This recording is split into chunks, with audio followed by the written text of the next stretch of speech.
नमस्कार दोस्तों, आज का जो हमारा विषय है वो है बाइट्स एंड स्टिंग के बारे में। तो आइए बात करते हैं इसके बारे में।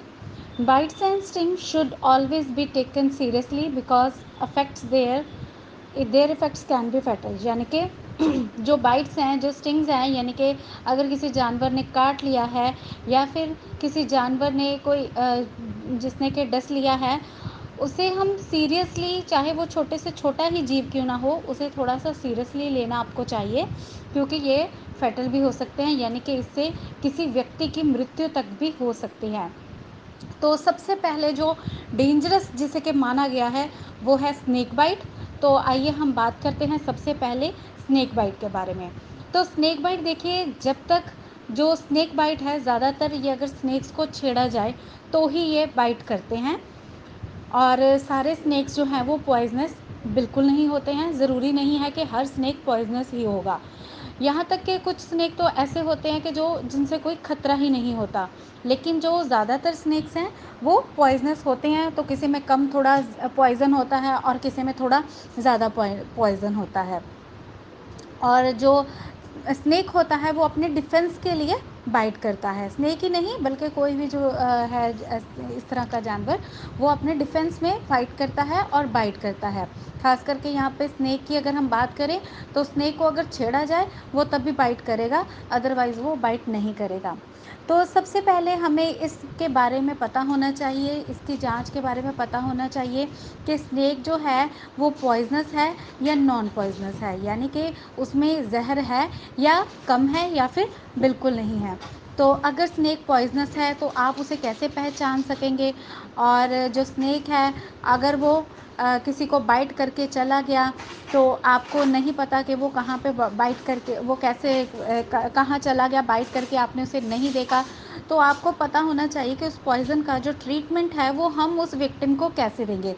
तो आइए सबसे पहले हम पॉइजनस और नॉन पॉइजनस स्नेक्स की बात करते हैं, इनके डिफरेंस के बारे में बात करते हैं। तो देखिए, जो पॉइजनस स्नेक है उसकी जो बेली स्केल्स होंगे, यानी कि उसके पेट के ऊपर जो स्केल्स होंगे वो थोड़े से बड़े और थोड़े से उसकी, यानी कि जो पेट है उसमें थोड़े से चौड़ाई में होंगे। लेकिन वहीं जो नॉन पॉइजनस है उसके बेली स्केल, यानी कि उसके जो पेट के ऊपर जो स्केल्स रहते हैं वो छोटे या फिर मॉडरेट साइज़ के, यानी कि ठीक ठीक साइज़ के, ठीक ठीक आकार के होंगे। अब हेड स्केल्स की बात करते हैं। पॉइजनस स्नेक्स में थोड़े जो हेड स्केल्स हैं वो स्मॉल होते हैं और नॉन पॉइजनस में जो हेड स्केल हैं वो लार्ज होते हैं। देखिए, बेली स्केल्स में उल्टा है। बेली स्केल में पॉइजनस के लार्ज थे और नॉन पॉइजनस के स्मॉल से मॉडरेट। और हेड स्केल्स की बात करें तो पॉइजनस में वो स्मॉल हैं और नॉन पॉइजनस में वो लार्ज हैं। आगे बात करें टेल की, तो जो पॉइजनस, जितना ज़्यादा पॉइजनस स्नेक होगा उसकी टेल कंप्रेस्ड होगी, लेकिन जो नॉन पॉइजनस है उसकी कंप्रेस्ड नहीं होगी, यानी कि पीछे से उसकी जो टेल है वो ऐसे दबी हुई सी नहीं होगी।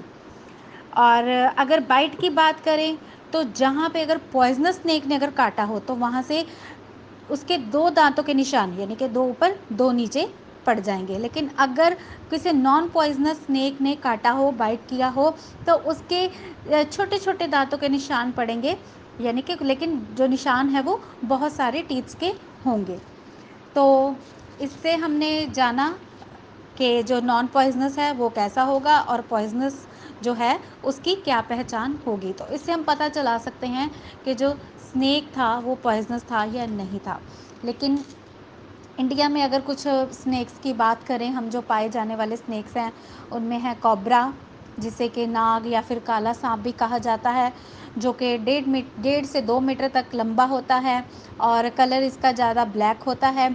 और इसके जो हेड है उसकी चौड़ाई उसके ट्रंक के जितनी होती है, यानी कि उसका जो धड़ है, नेक है, उसके समान समान इसकी जो हेड है उसके जितनी ही इसकी विड्थ जो होगी वो होगी।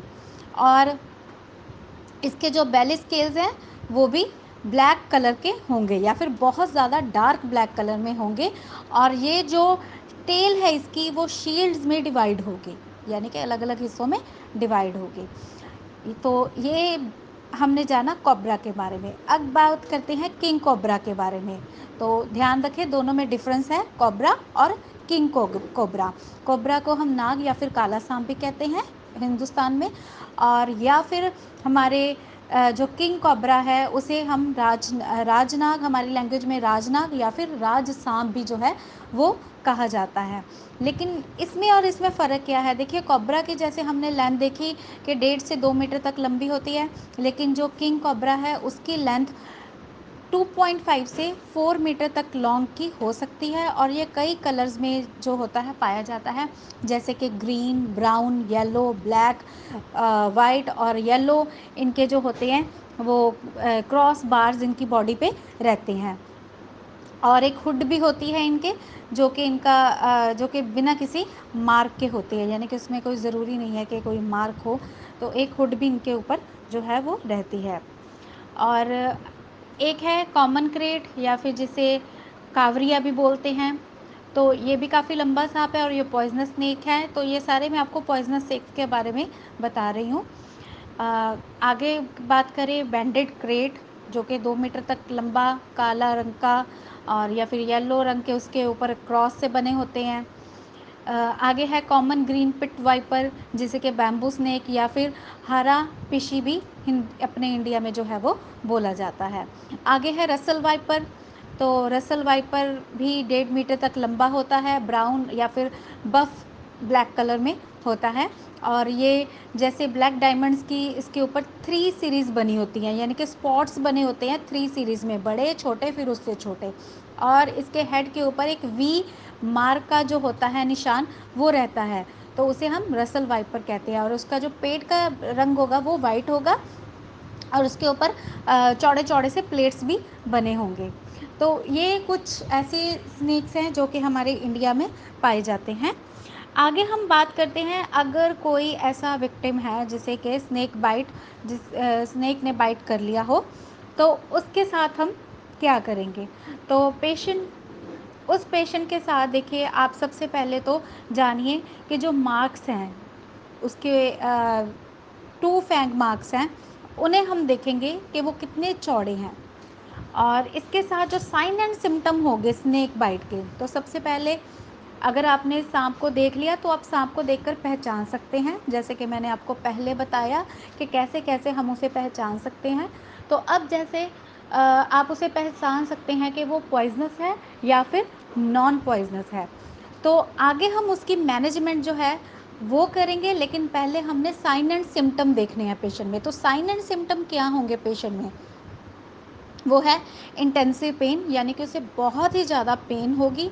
और वो जो पेशेंट है उस जहाँ पे स्नेक ने काटा है उस साइड पे उसे बहुत ही ज़्यादा पेन के साथ जलन भी महसूस होगी। और वो एरिया जो होगा थोड़े ही टाइम बाद, यानी कि कुछ ही मिनट्स के बाद स्वेलो हो जाएगा, यानी कि वहाँ पे स्वेलिंग आ जाएगी, सूज जाएगा। और हल्का सा काला काला जो निशान है, एक काले रंग की जो लाइन है वो वहाँ पे आपको दिखाई देगी। और हो सकता है कि वहाँ से ब्लीडिंग भी हो रही हो।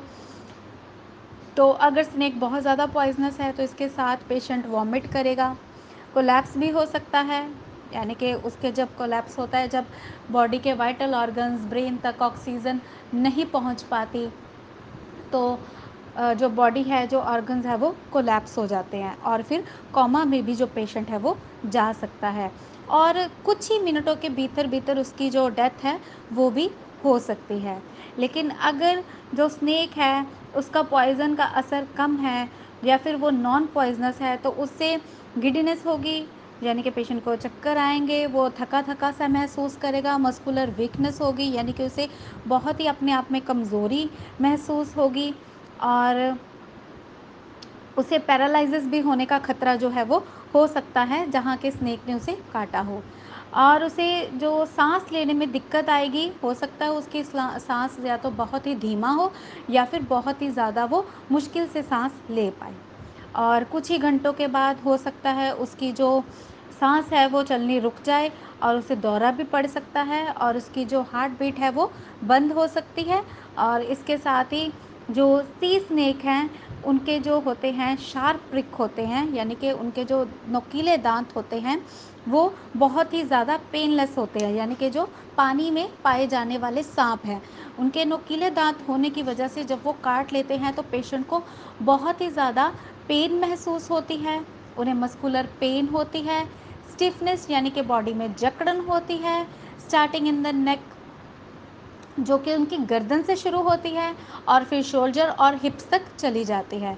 उसके बाद उनका जो यूरिन है वो ब्राउन कलर का हो जाता है और जो रेस्पिरेटरी है वो भी फेलियर हो सकता है, रेस्पिरेटरी सिस्टम जो फेलियर है वो हो सकता है।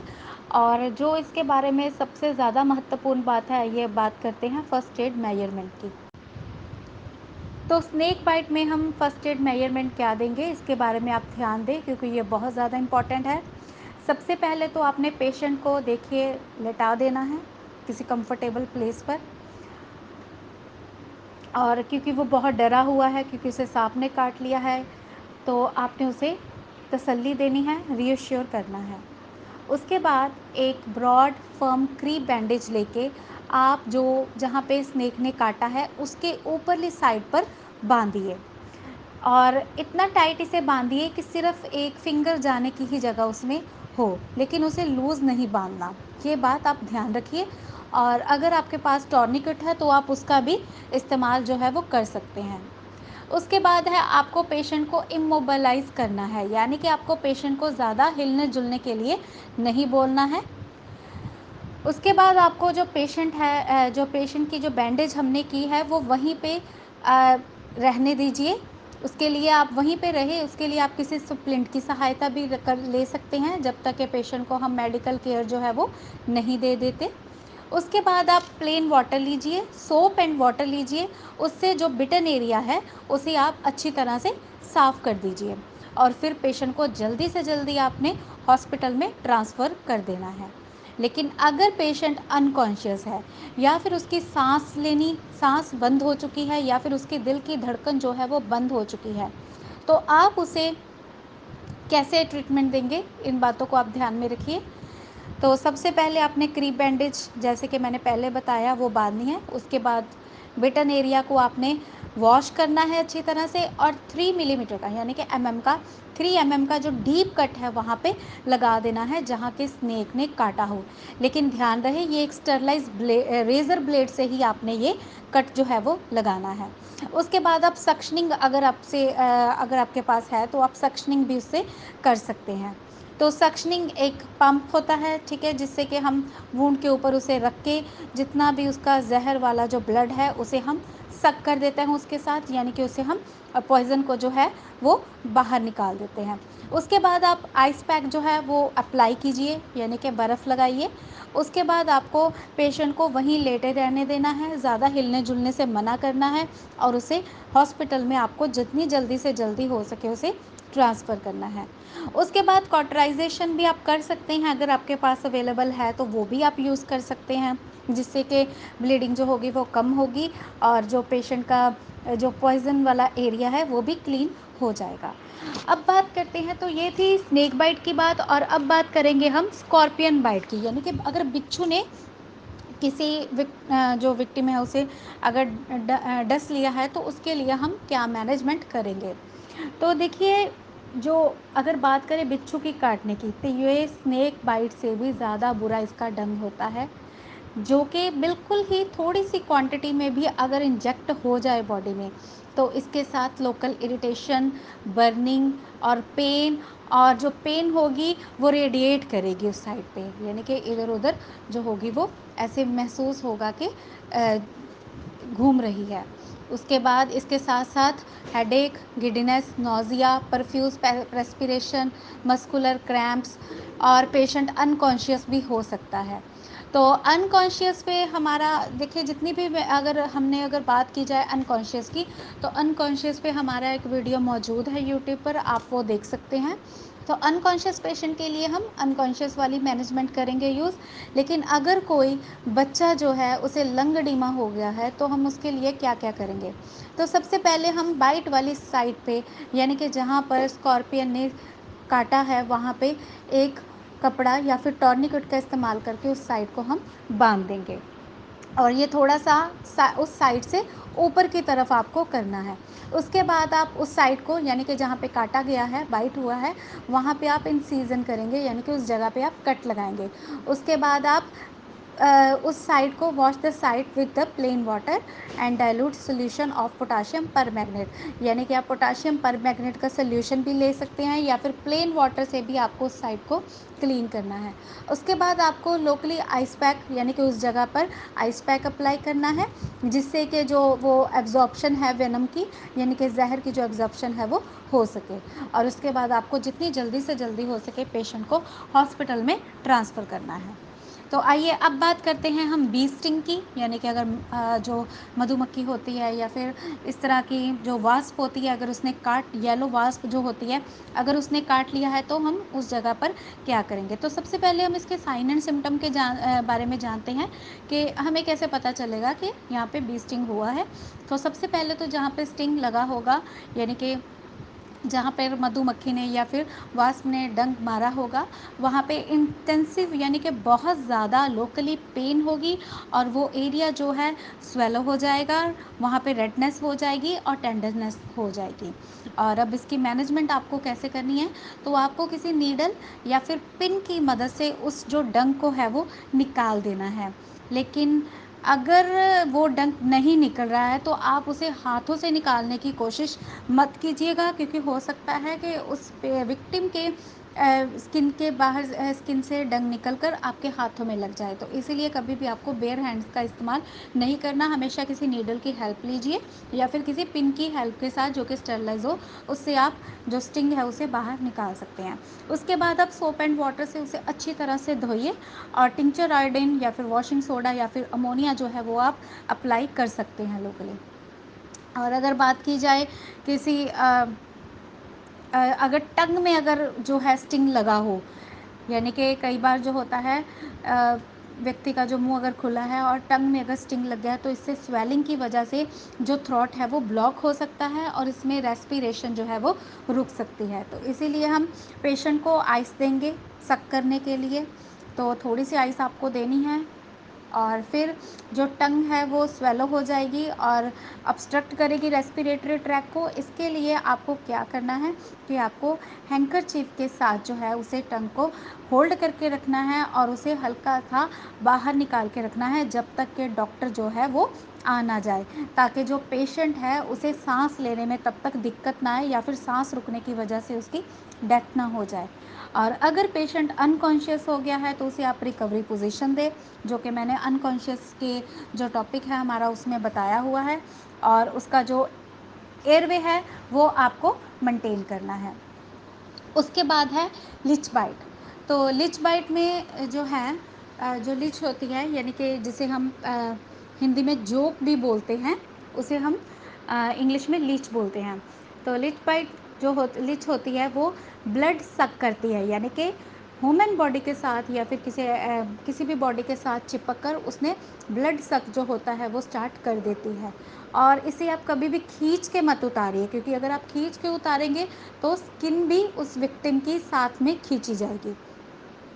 तो सबसे पहले आपको उसे लीच को, यानी कि उस जोक को जो है रिमूव करना है। उसके लिए आप कोई भी मैच स्टिक ले सकते हैं, यानी कि जो जलती हुई माचिस की तीली है वो लीजिए और लगाइए और जो लीच है वो अपने आप उतर जाएगी।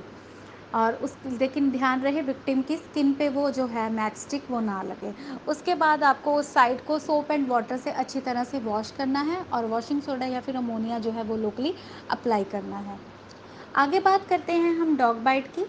तो डॉग बाइट में देखिए जो है जो कि अननोन डॉग्स, जिन्हें हम, जो कि गलियों में स्ट्रे डॉग्स हैं या फिर जिनका हमें पता नहीं है, तो हमें नहीं पता उनकी इम्यूनाइजेशन हुई या नहीं हुई, तो क्या वो डॉग रेबिड तो नहीं है। तो अगर वो डॉग रेबिड होगा तो एक विद इन 1 वीक उसके जो सिम्टम्स हैं वो डेवलप होने स्टार्ट हो जाते हैं, यानी कि एक हफ्ते से पहला जो उसके सिम्टम्स हैं वो होने स्टार्ट हो जाते हैं। अब डम रेबिस की बात करें तो डम रेबिस में होता क्या है, जो डॉग्स की लिम्स हैं, यानी कि उसकी जो पीछे वाली टांगों का हिस्सा है वो पैरालाइज हो जाता है और डॉग जो है वो सरक सरक के जो है वो चलना शुरू कर देता है, यानी कि वो अपने टांगों के सहारे चल नहीं पाता और घसीट कर वो उन टांगों को चलता है। और अगर बात करें हम फुरिशियस रेबिस की, तो रेबिस दो तरह की है, एक डम्ब और दूसरी फुरिशियस। तो इसमें जो है वो अपना खाना खाने से मना करेगा, यानी कि खाना नहीं खाएगा, और उसकी जो नाक है वो गर्म होगी। ये अर्ली फीचर्स हैं। और उसके बाद डॉग जो है वो रेस्टलेस हो जाएगा और इधर से उधर जैसे भटकता है, कोई बिना रीज़न के ऐसे वो भटकना शुरू कर देगा। उसकी आईब्रोज़ के पास ऐसे रिंकल से आ जाएंगे और जो कि थोड़ी डरावनी सी भी लुक देंगे, और उसकी जो लिम्स हैं वो पैरालाइज्ड हो जाएंगी, और उसके बाद वो उससे खड़ा अच्छी तरह से होया नहीं जाएगा। और जो डॉग का भौंकने का टोन होगा उसमें भी थोड़ा सा उसके दिक्कत आएगी, यानी कि उसके जो थ्रोट के मसल्स होंगे उनकी स्पाज़म हो जाएगी। तो ये तो पहचानने का तरीका है कि कहीं वो डॉग रेबिट तो नहीं। तो ये सिम्टम्स जो हैं वो 1 हफ्ते के अंदर अंदर आने स्टार्ट हो जाते हैं।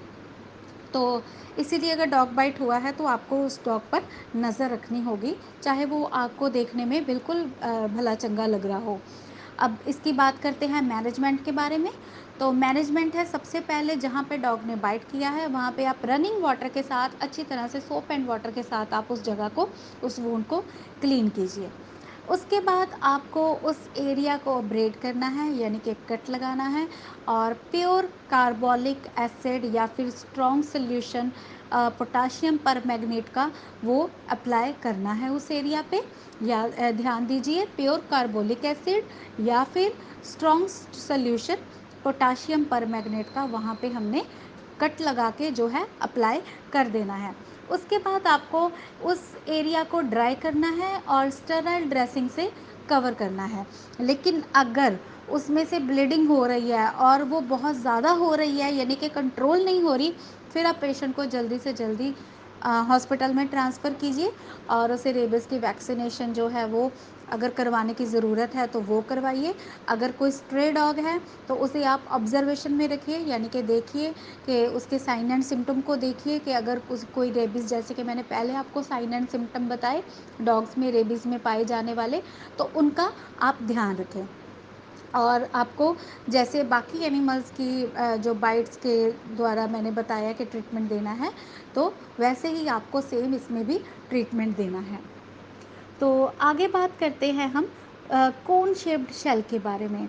तो कोन शेप्ड शेल जो है ये समंदर में पाया जाता है, जो समंदर के किनारे लोग रहते हैं ज़्यादातर, ये उन्हें जो है बाइट जो है वो कर लेता है, और या फिर समंदर के किनारे घूमने जाने वाले लोग हैं उन्हें बाइट कर लेते हैं। तो ये एक स्नेल है, और स्नेल आपको पता ही होगा जो कि शेल्स में पाए जाते हैं, जिनके ऊपर एक हार्ड कवरिंग रहती है जिसे कि हम शंख भी बोलते हैं। तो अगर ये कहीं पे डस ले तो इनका जो रिएक्शन होगा डसने का वो बहुत ही ज़्यादा स्ट्रॉन्ग और पॉइजनस होगा, और इससे डेथ भी जो है वो हो सकती है, और इसकी कोई भी एंटीडोट जो है वो मौजूद नहीं है।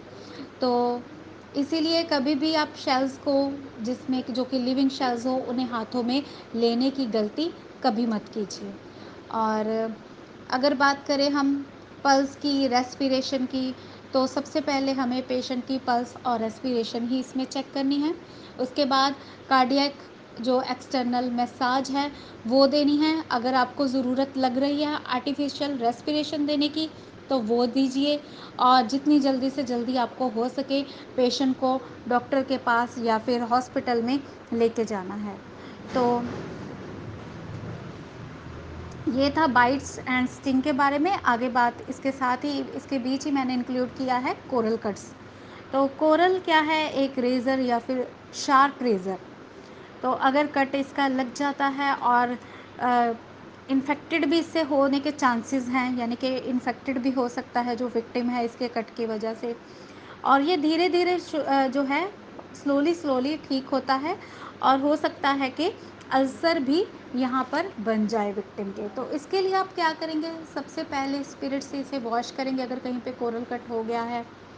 तो दूसरा है आपको जो अगर कोई फ़ॉरेन मटीरियल अगर इसमें है, यानी कि स्किन में अगर कोई फ़ॉरेन मटीरियल है तो आप उसे रिमूव करेंगे, लेकिन अगर आपसे वो रिमूव नहीं हो रहा तो आप उसके साथ ज़बरदस्ती नहीं करेंगे, आप उस वुंड को स्टेराइल ड्रेसिंग के साथ कवर करके पेशेंट को हॉस्पिटल लेके जाएंगे। तो दोस्तों, इसी के साथ हमारा बाइट्स एंड स्टिंग का जो टॉपिक है वो समाप्त होता है। अगर आपको ये अच्छा लगा हो तो प्लीज़ इसे लाइक करें, शेयर करें और हमारे चैनल को सब्सक्राइब ज़रूर करें। धन्यवाद।